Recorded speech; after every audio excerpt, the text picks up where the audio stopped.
ગાંધીધામમાં door to door પ્રચારવાળા શાસકો ક્યાં છે? જનતાનો સવાલ।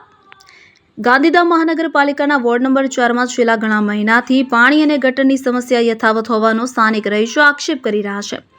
સ્થાનિક લોકોનું કહેવું છે કે વારંવાર રજૂઆત કરવા છતાં માત્ર આશ્વાસનો જ મળે છે, જ્યારે જમીન પર કોઈ અસરકારક કામગીરી જોવા મળતી નથી। અનેક વિસ્તારોમાં નિયમિત પાણી ન મળતા લોકોને ખાનગી ટેન્કર પર મંગાવવું પડી રહ્યું છે। રહીશોના જણાવ્યા મુજબ જ્યારે કોર્પોરેટરને પાણી અંગે પૂછવામાં આવે છે ત્યારે જવાબ મળે છે કે ઉપરથી પાણી બંધ છે। લોકો હવે સવાલ ઉઠાવી રહ્યા છે કે જો ખરેખર ઉપરથી જ પાણી બંધ હોય તો શું 6 મહિના સુધી તેનો કોઈ ઉકેલ ના આવી શકે? ચૂંટાયેલા જનપ્રતિનિધિની જવાબદારી માત્ર કારણો આપવાની છે કે સમસ્યાનો ઉકેલ લાવવાની? લોકોનો આક્ષેપ છે કે ચૂંટણી સમય ઘરે ઘરે પહોંચતા પ્રતિનિધિઓ હવે ફોન પર પણ સંતોષકારક જવાબ આપતા નથી અને ફરિયાદ માટે લોકોને મહાનગરપાલિકા અથવા તો ઓનલાઈન પોર્ટલ તરફ ધકેલી દેવામાં આવે છે। સ્થાનિકોમાં હવે એવો મત પ્રબળ બન્યો છે કે જો સમયસર પાણી અને ગટર જેવી પાયાની સુવિધાઓ પણ ઉપલબ્ધ ન થાય તો વિકાસના દાવો માત્ર કાગળ પૂરતા જ રહી જાય છે। રહીશોએ મહાનગરપાલિકા અને જવાબદાર જનપ્રતિનિધિઓને તાત્કાલિક સ્થળ મુલાકાત લઈ સમસ્યાનો કાયમી ઉકેલ લાવવા માંગ કરી છે। વારંવાર મારું નામ કિરણગીરી કિશોરગીરી ગોસ્વામી છે। વારંવાર રજૂઆત કરી છે અમે પંચાયતમાં, તો હવે પંચાયત રહી નથી, કોર્પોરેટર રૂપલબેનને રજૂઆત કરી હતી। આવે છે, થોડું કામ કરીને હાલ્યા જાય છે। અહીંયા લેડીઝો અહીંયા બહાર બેઠા હોય એમને બહુ તકલીફ પડે છે। અહીંયા બેન કીર્તન કરે તો એ લોકોને પણ આ વાસ આવે। આ ગટર છેલ્લા 6-1 મહિનાથી આમ નામ ચાલુ। અહીંયાથી ઉવા સુધી, ઉવા તો ખાડો થઈ ગયો છે આગળ, તમે જોશો ને તો।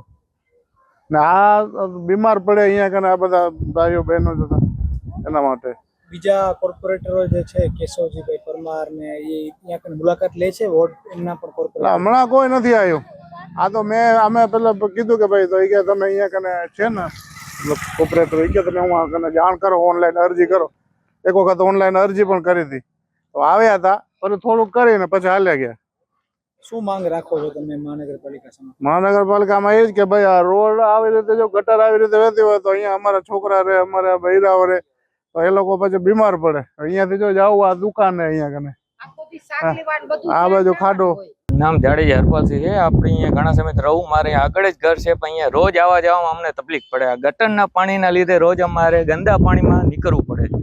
આ ગટરના પાણી તમે જો આખી લાઈનમાં ગટરનું પાણી ફેલાયેલું પડ્યું છે અને એના લીધે આજુબાજુના રહેતા ઘરોમાં કે ગટરના પાણીના લીધે આખો બાસ દુર્ગંધ આવે છે અને એના લીધે રોગચાળો ફેલાય છે। એનું નિરાકરણ થતું નથી। દર ચોમાસે આ પ્રોબ્લેમ અમારે હોય છે અહીંયા આ એરિયામાં। અને બીજી એક સમસ્યા અમારે અહીંયા પાણીની છે કે પાણી અમારે ટાઈમસર આવતું નથી। મોસ્ટ ઓફ બધા ઘરવાળા ટેન્કરથી પાણી ભરાવે છે। કોર્પોરેટર દ્વારા આ બાબતે કોઈ નિરાકરણ કરવામાં આવ્યા છે તમારી સ્થળ મુલાકાતે? સ્થળ મુલાકાતે તો નથી આવ્યા, પણ વાતચીત થાય તો કે કરી દઈએ। અમુક ફેરા પાણી નથી આવતું કે મોટર ભરી ગઈ ને આ તે જે તે બાના આપી દે। એના લીધે પાણીમાં હમણાં મહિના પહેલા હરખી સમસ્યા હતી કે બધા ઘરવાળા પાણી ટેન્કરથી ભરાવતા, પૈસા ખર્ચીને પાણી ભરાવતા। શું માંગ રાખો છો મહાનગરપાલિકા સમક્ષ, કોર્પોરેટરો સમક્ષ? મહાનગરપાલિકા સમક્ષ અને કોર્પોરેટર સમક્ષ અમે એ જ માંગ રાખી કે આ વસ્તુનું જલ્દીથી નિરાકરણ, હજી 3 વરસાદ પડે 3 થી 4 દિવસથી હજી પાણીનું નિરાકરણ આવ્યું નથી। હજી પાણીનું નિરાકરણ નથી આવ્યું, ક્યાં જ જઈએ આપણે? ગટરના પાણીને લીધે લોકો બધા પરેશાન થઈ જાય, હાલવા ચાલવામાં બધાને તકલીફ પડે, એમ જોઈ શકો છો। નમસ્કાર મિત્રો, દેવેન્દ્રસિંહ ઝાલા, પ્રમુખ ગાંધીધામ તાલુકા કોંગ્રેસ સમિતિ। આજ રોજ મહાનગરપાલિકાના જે આપણા ગામડા હતા બધા જે મહાનગરપાલિકાઓમાં સમાવેશ થયા છે, જેમ કે ગળપાદર છે, મીઠી રોડ છે, પરાણા છે, અતંજાર છે, એ ગામડાઓની હાલત દિવસે ને દિવસે ખરાબ થતી જાય છે। જેમાં વરસાદના હજી 2 છાંટા પડ્યા ત્યારે પણ ગામડાઓની હાલત ખરાબ થઈ ગઈ છે।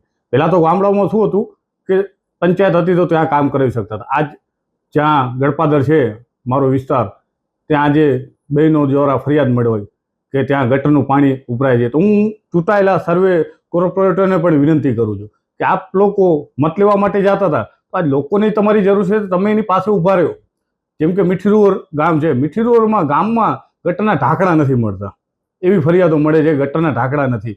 તો આવી બધી નાની નાની ફરિયાદો લોકોની કોર્પોરેટરશ્રીને વિનંતી કે આ લોકોના પ્રશ્નો હલ કરો ને આપણા લોકલાડીલા ધારાસભ્યશ્રી જે છે એમને મહાનગરપાલિકામાં જ રસ છે, એમને પણ હું કહેવા માંગુ છું કે આપ શ્રી આપના વિસ્તારોમાં આપના ગામડાઓ જે છે મત વિસ્તારના ધારાસભ્યશ્રીના એ ગામડાઓમાં ઘણી જગ્યાએ એવા ગામડા છે એમ કે છે ધારાસભ્યશ્રી એક વખત મત માંગવા આવ્યા પછી આવ્યા જ નથી ને આપના કારણે મહાનગરપાલિકાને આપ છૂટી મૂકો અને મહાનગરપાલિકાનું કામ કરવા દો તો ગાંધીધામનો વિકાસ થશે અને ગાંધીધામના લોકોને ખુશી થશે. ગાંધીધામ મહાનગરપાલિકા બની પછી નર્ક પાલિકા જેવું વર્તન છે એને સુધારો એવી મારી વિનંતી.